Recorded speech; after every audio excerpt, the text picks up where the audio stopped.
иако неколку лекари моментално се соочуваат со судски процеси. Ретко кому се одзема лекарската лиценца. Дури покрај бројните поплаќи од пациентите за лекарски грешки, одземањето лиценца останува исклучителна мерка.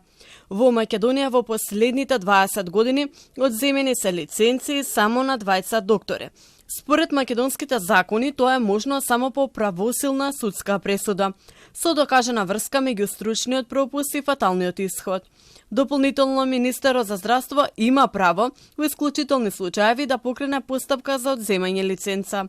Сепак, конечната одлука ја носи лекарската комора како главен регулаторен орган.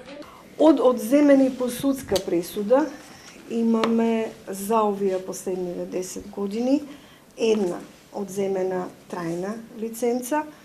Пред тоа имало уште една трајна лиценца за 20 години и имаме две привремено одземени лиценци. Тоа е по судска одлука.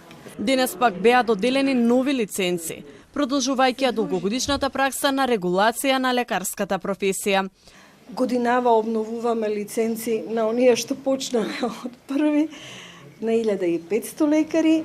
Нашата комора има регистар кој го апдейтираме, софтверот на секој да бидеме подетални, попрецизни, да им овозможиме на колегите поедноставно да се релиценцираат.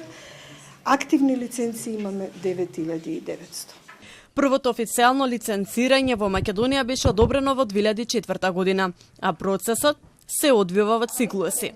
По првичното стекнување на лиценцата, лекарите мора да чекаат 7 години за незино обновување. Оваа година 1500 лекари ги обновуваат своите дозволи за работа, со што вкупниот број активни доктори во земјава достигнува 9900. Во домашниот регистар на лекари се внесуваат само оние кои успешно го положиле државниот испит.